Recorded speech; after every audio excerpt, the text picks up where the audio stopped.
The views expressed in this program do not necessarily reflect those of this station. Welcome to Insights into Northeast Michigan, a WBKB News public affairs program. Insights deals with the issues affecting those in the community, as well as Northeast Michigan and the state. And now, Insights into Northeast Michigan. Welcome everyone to another edition of Insights. I'm Bethany Rishardi. Thank you so much for joining us. I'm also joined today with Nancy Sayad, the Dean of Students and the Director of the Huron Shores Campus, and Dawn McMaster, the President of Alpena Community College. Thank you so much for both being here today. Thank you. So do you want to tell me a little bit about where exactly we are? What's the history of this campus over in Oscoda? Go ahead. Well, Alpena Community College has had a branch campus here on the Huron Shores campus since the mid-70s. And when the base was going, we had many students, hundreds of students a semester. When the base closed in '93, we were able to occupy this building. Our enrollment, of course, declined. And the same factors that impacted the community with the loss of the base, to a degree, impacted the college as well. So since '93, we've done a very nice job offering transfer education, primarily for Oscoda, Tawas, Alcona, Whittemore, and Hale. Today, we're unveiling a tech lab, which has been a long time in the making, and we're proud of. Nancy's done great work and her staff, and it's geared toward some of the offerings, some of the same opportunities people get on main campus, but we have not been able to do here until today. So do you want to tell me a little bit about what went into, developing this program and how overall you're trying to make this campus grow? Sure. I think we decided and Alpena, the main campus, has some great tech programs, and we didn't have anything in the technical area to offer the citizens down here. And so, up in Alpena, we have our flagship concrete and utility tech, marine tech. We needed a flagship program down here to give this campus some identity. And we came upon the industrial tech program. It's a one-year certificate. And we were fortunate, the college was fortunate enough to get a TACT grant, $2.5 million, is that correct? Mm-hmm. And that was the seed money to help us buy all this great equipment that we have to fill our lab here. And we're hoping that this will inject some new energy and give this campus a purpose. And ideally, we have so many great industries right here in our backyard that it was a natural fit. And we're hoping that students will come on board, and within 1 year they can get the certificate and then be ready to be employed in any one of the area industries. And there are a lot of area industries. And the other thing too is the industry partners, the people that are running those companies, are right in hand with us. They're very excited that we're doing this. And so, we've got great PR out in the community, and we're just hoping to incite some enthusiasm and, an interest for the young people, or even people that need to retrain, repurpose, whatever, want an encore career. We're here. So let's bring it on. So is there a goal for how many students that you would like to see get involved with this program? Any sets like that? Take as many as we can get, Yes. Mm-hmm. No, we don't have a set target. Okay. We feel that IOSCO is part of Alpena Community College Service District. We made an investment in the community. Working backwards, something that Nancy said that was very pertinent. We worked with the employers to determine what they felt the skills that were lacking were needed in a lab.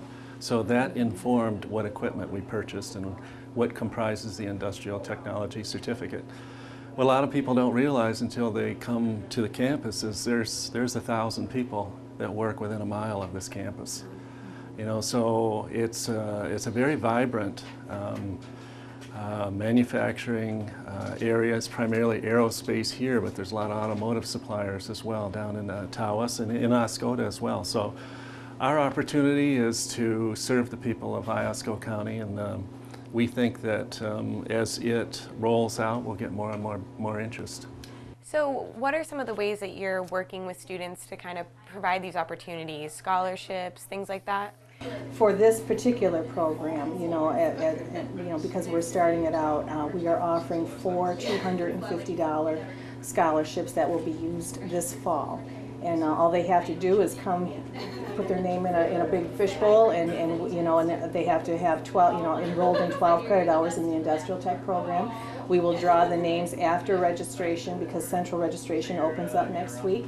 And so it's not too late. If they're not registered yet, they certainly can come on board next week. We will be here Tuesday, Wednesday, and Thursday registering from 9 till 6 p.m. And so we'd love to, you know, have them come on. I will be here, you know, and plus our John Fox, our lead faculty person in the industrial tech area, will be here, and we will be happy to talk with any student, get them enrolled, and then also have them put their name in the fishbowl, you know, for the drawing.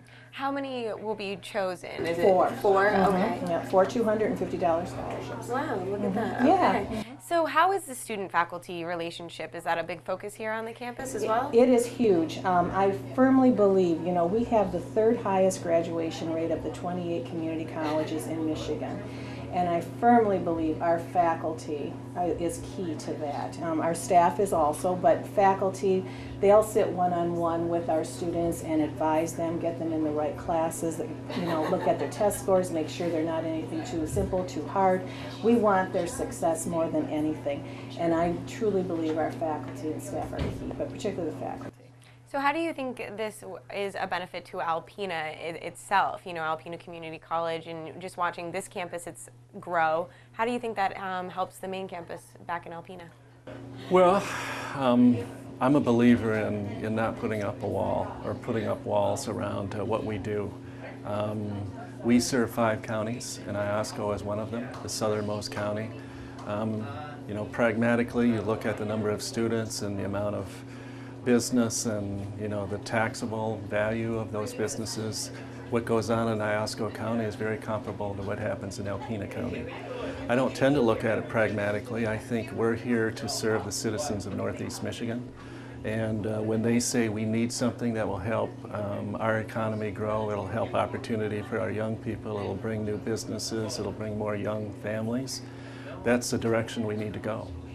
And we were able to do it, as Nancy points out, with successfully chasing some federal and some state money. So we didn't put a ton of college resources, very little college general fund resources into this lab. So in a way, it was a very happy timing, but I'm excited about it. It is definitely a milestone in my view for Alpena Community College and its history. Glad to hear it. Well, thank you so much for being here again today. I really appreciate it. Thank you. Thank you. And be sure to stay tuned because we'll be right back with more. Welcome back, everyone. Thank you so much for joining us. I'm still here on the Huron Shores campus of Alpena Community College. I'm now joined with Dawn Stone, Director of TACT Grant. Thank you so much for being here. Thank you for having me. So what is the Director of TACT Grant? What does that really entail? Well, we received a Department of Labor grant about 1.5 years ago, almost 2 years ago now, to be able to do innovative things here at the college. So we received $2.5 million, and with that grant we're doing things like we're building a drone program, unmanned aerial systems. We're working with cybersecurity and providing some additional training with that. And we are also, you know, which is why you're here at Huron Shores, is we have a focus on advanced manufacturing. So advanced manufacturing in this community is a little bit different than other communities, as all communities are slightly different. So we're able to use that funding and leverage some funds from the state to be able to purchase a whole bunch of equipment. So through that process, we work with businesses in the community, manufacturing businesses, to figure out what we really need here in Oscoda. Because our goal, of course, is to train the best people we can. Right. We want them to have the best skills that they can. Businesses keep telling us, manufacturing businesses in particular, keep telling us that they just have a really hard time finding skilled labor. So here we are. So this really highlights what you do back in Alpena as well, right? It does. You know what? I don't differentiate between the two at all, because, you know, we're able to help with some equipment on the Alpena main campus, and we were able to build this equipment lab down here. You know, the advanced manufacturing the need for skilled workers is not just Alpena. It's not just Oscoda. It is actually nationwide. When we had the economic downturn, a lot of people got out of manufacturing, which was understandable at the time. But businesses are growing now, and they're making stuff, and that's what we do here in Michigan. We make stuff. So we're trying to build this lab and use this equipment to teach people how to build stuff. So how has the reaction been from the community? Today specifically, it's a big day for the community to be able to see the lab and things like that. So what is really their reaction? The support has been, overwhelming. I mean, we had really terrible weather today. We've had rain, we've had wind.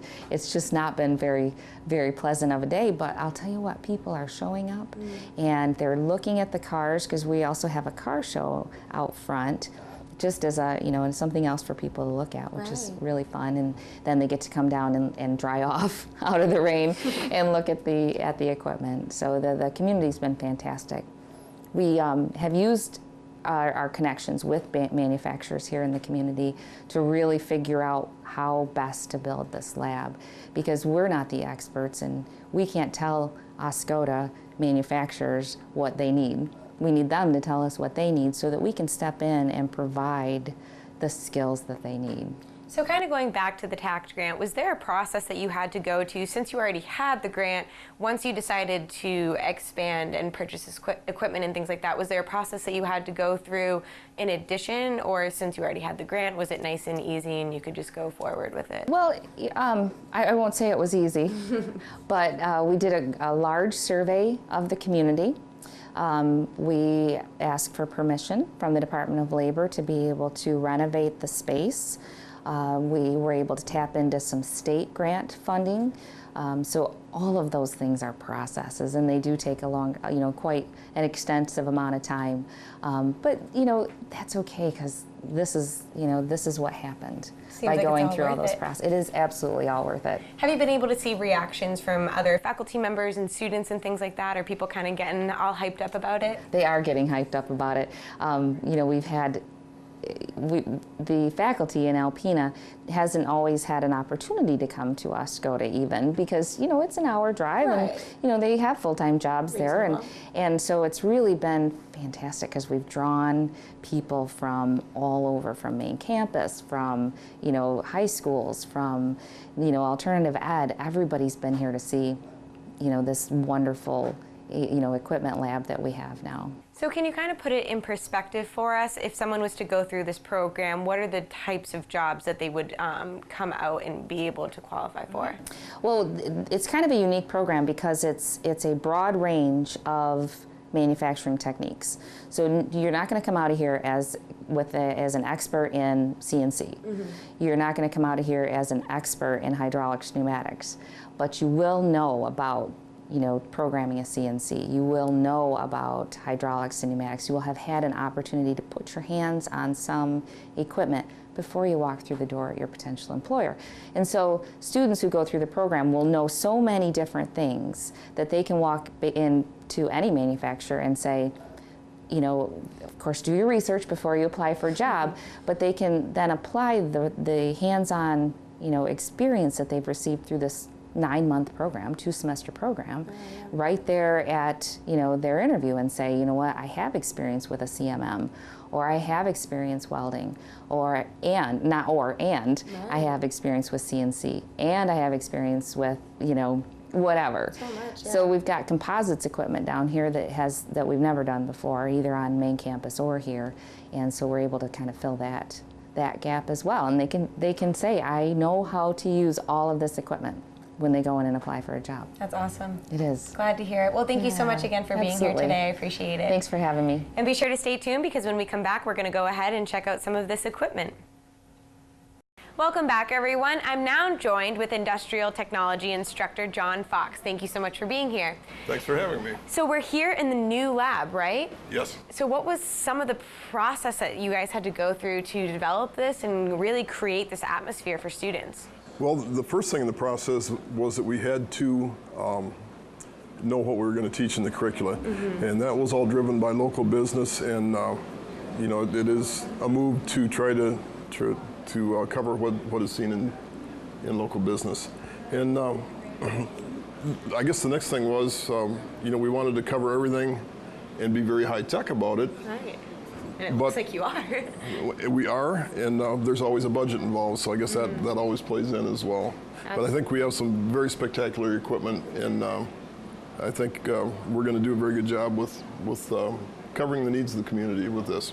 So do you want to tell me a little bit about this equipment? It looks Certainly. like we have like the welding station over here. Right. These welding stations have a welder that is, excuse me, AC/DC and TIG capable.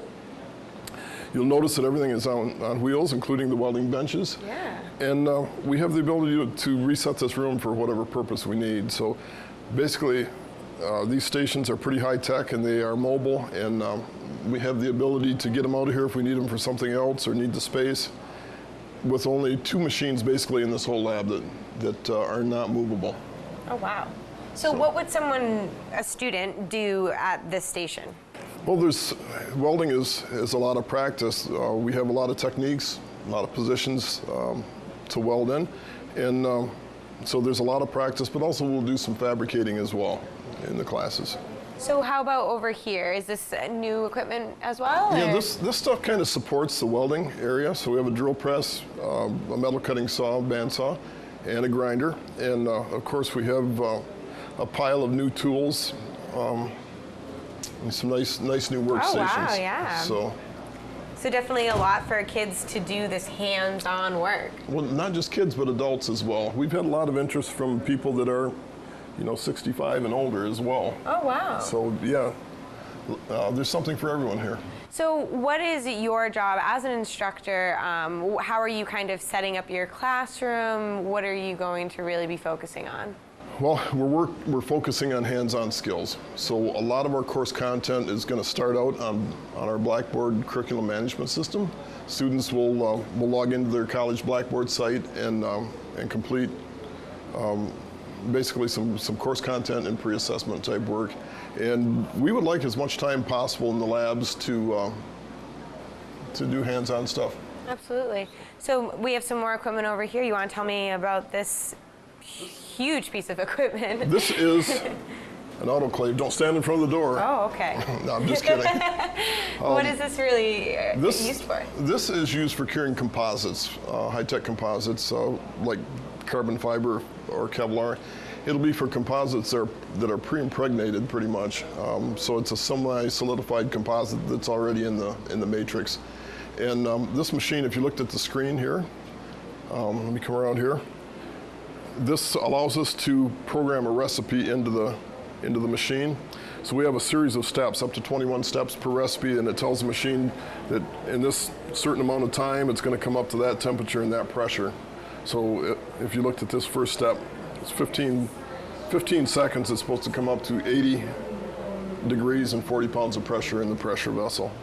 I like how you call it a recipe. It's a recipe, exactly. So have you been able to see reactions from community members? I know there's a lot of people who've been walking in and out of this lab today. What are the reactions? We have had some very good feedback, and we actually showcased this to business about a week ago, I guess, the 3rd of August, and we had some really good feedback from that. We work pretty closely with some industries in town, hopefully with all in the future. But I think there's general excitement about the program and everything that's going on. Do you think that this lab is fully equipped for the duties that you need to do as an instructor? I think we've got some huge potential here, huge capabilities. The lab is obviously little, but if you look around, this thing is new and white and modern, and who would not want a learning environment like this? This is spectacular. So is there a specific way that this whole lab is laid out? You know, we have machines over here. Is everything in a good spot? Well, we have the ability to move everything, and that's kind of the neat thing. So eventually we'll have a couple of CNC machines that actually plug into the drops right there. So when we're using those, they'll be in place. We have stuff over here because we have outlets today, but we can basically take them wherever we want. Eventually the wall behind or in front of us here, we'll have a big screen that is a remote computer basically, so we can do instruction the large screen. It's just meant to be an all-purpose lab, generally all-purpose. So what are these machines right here? These are CNC programmers, and these are the same console that you'd see on a CNC Haas machine. And these are going to allow students to get familiar with G&H codes or G&M codes in Haas machining. So they'll be using these in class and kind of using it to prepare for the certificate? We will get, these are something we'll touch on briefly, and these will be in our manufacturing processes class. So we'll see CNC machining as well as a bunch of other processes involved. So many different things just in one room. So many different things. And this machine right down here is also another one that we will use in our manufacturing processes class. This is a compression molding press, and students will actually be making real parts, some parts for Phoenix Composites, and then we'll take them next door to our test lab and check them. So what does it really do? Can you show us a little bit? Certainly. This has two platens. These two things are called platens. The mold goes in between, and we put a slug of thermoplastic in there, or rubber, and then if we press these two buttons, that just closes the platens, closes the mold, and that pressure and the temperature, the heat from those platens kind of melts the plastic and it flows into the mold. So it squeezes it with pressure and it heats it as well. And then as you can see, we have about 2,000 pounds or just over 2,000 pounds of pressure on it. So this equipment are machines that they'll use in the future when they go into that field, right? Correct. You'll see machines like this in the neighborhood. Pretty much all of this stuff represents what local companies have. So can you talk about the program in general? How long is it? How many students would you be teaching at once? The program is 2 semesters, 1 year. It's about 30 credit hours. We will be teaching, I guess in some classes up to 20 or 24 students. Some of them will be limited. Obviously, we don't have a huge number of welding stations, so that's going to limit the number. But we will add sections for any class that fills up. So if we need more than one class, we will definitely add it. Are there going to be other instructors, or are you kind of headmaster? I guess I'm kind of heading it up right now, but we need more instructors eventually. I can't do it all. Right. So. Oh, yeah. There's a lot. I mean, so many different aspects just in one lab, especially. So, what are some of the biggest benefits that you're really looking forward to for the students being able to offer this? We want students to get jobs. That's first and foremost. But this will also work well for an entrepreneur. I think that if people have ideas they want to develop, you got a lot of technology here that is very accessible to everybody. And I think it'd work great for that as well. Primarily, we're a service to the student and local business. We want to see local people stay local. Absolutely. Develop the skills here and then correct. Use them here. Yes, awesome. Absolutely. Well, thank you so much for being here again today. I appreciate it. I appreciate it too. And thank you so much for joining us, and be sure to tune in next week for another edition of Insights. Insights into Northeast Michigan is produced by WBKB News. If you have any comments, suggestions, or topics you would like to see on a future show, please email WBKB News. This has been a production of Thunder Bay Broadcasting Corporation. All rights reserved.